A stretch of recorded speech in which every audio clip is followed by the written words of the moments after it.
What was it about the show that really caught your attention and want to be a part of it? Well, two things really. Firstly, it was Peter Kosminski. As a writer and a director, he's sort of legendary in British television. He's created some of the most important and memorable dramas of recent years, and to get something from him is an immediate, okay, wow.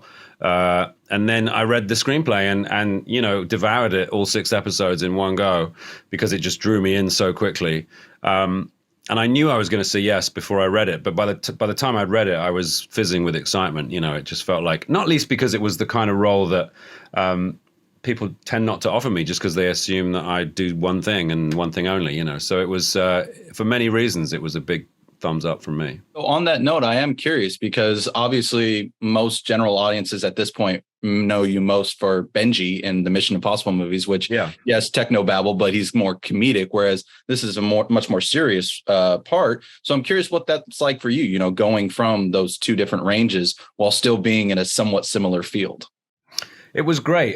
It was a really wonderful opportunity to get to flex some different muscles and to kind of, do something which perhaps wasn't expected of me. It was funny to me at times because I'd occasionally say phrases that I would say, or terms that I would use as Benji, like air gapped. I think I'd used that term weeks before when I was shooting Mission, and then suddenly I was saying it again. And oh wow, there's some parallels here. But he's Danny is a real world character, and he's planted in a far more likely reality than the pure entertainment of Mission Impossible. That's a very heightened world. But Danny is a real person or at least based on the kind of person that would be there. And that came with a certain amount of responsibility and challenge. Well, also that was actually going to lead into my next question then, was what would you say were some of your biggest creative challenges getting to the heart of Danny? I think when I read it, and the way Danny speaks, he's so fluent in coding language, in political language. He's so many things, and he's so good at all of them that I wanted to make sure that when I played Danny, that came across. So I learned my lines weeks in advance. Like I would take a scene, I looked at the schedule, and I'd learn the scenes very far in advance, and I would just go over them. And something Anthony Hopkins once said about, you learn and learn and you do the scene until you forget that you've remembered it. And I wanted to get to that point when it just flowed out of me, all this kind of like quite complex dialogue just felt very, very naturalistic and real. And that for me was such a pleasure because it just took some work, and I like working. You are a very busy guy. So I was just talking to Hannah, and she was telling me how she did weeks of coding to prepare for her role. And I'm curious, did you do any similar kind of studying, or was it just like you were saying, just memorizing the script? Well, the great thing about Peter is that he is incredibly sympathetic towards his actors and the process of acting. And Peter actually had an entire life history of Danny, which he gave me, which was like 2 sides of A4 explaining his childhood through foster care, how he, became a rugby player, his family, his wife, his 2 sons, this whole kind of like background, which felt, I'm not a method actor. I don't sort of, I believe that acting is pretending, and you just imagine what you're going to pretend and you do it. But sometimes it really does help to have that kind of knowledge in your head when you're playing a character, because you feel more 3-dimensional. It's not you just putting on a mask. You're actually playing something a little bit more kind of substantial. And so for me, it was more about kind of getting to grips with Danny as a person, as opposed to what his job was. I think for Hannah, because Hannah plays this as Sarah, this incredibly prodigious coding genius, she wanted to have that same kind of sense of ease with what she was doing, but that is so much part of who she is. Whereas Danny he's like a father to all of those people at GCHQ. He's like, when he's at Whitehall, he's a politician of sorts, and it was kind of more getting in tune with those moments. So since you mentioned the father-like nature of him at GCHQ, I'm curious what it was like developing the rapport with some of your other actors, because I mean, you do have that unique dynamic, like with Sarah, as well as a few other characters. What was it like developing that rapport with those actors? Well, getting to work with someone like Alex Jennings, who I have most of my scenes with, who plays David Neal, who's my sort of kind of immediate superior, who I go to Whitehall with and sit in the Cobra room with.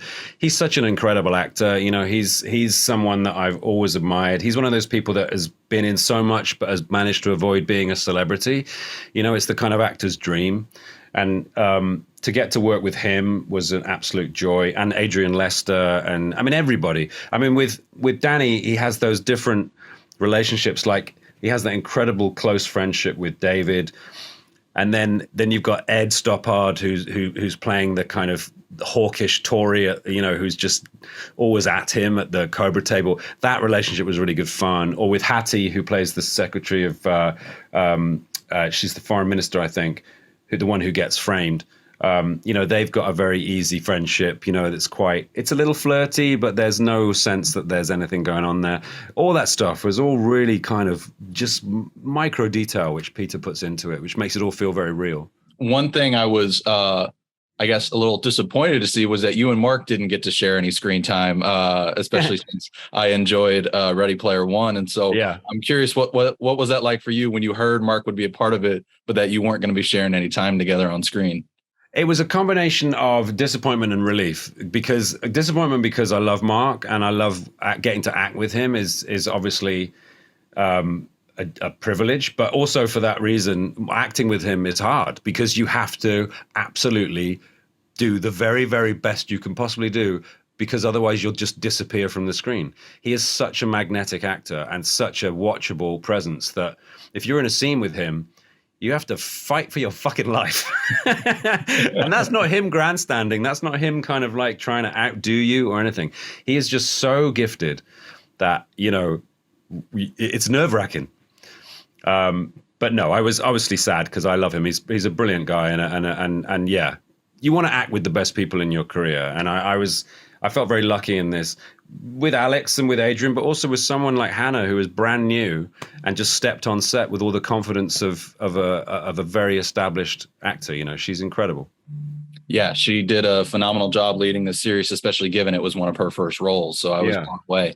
And one thing I love about this show is that it closes on a note where it could not come back or it could come back for more. And so I'm curious, have you heard or did you talk with Peter at all about whether he had ideas for more?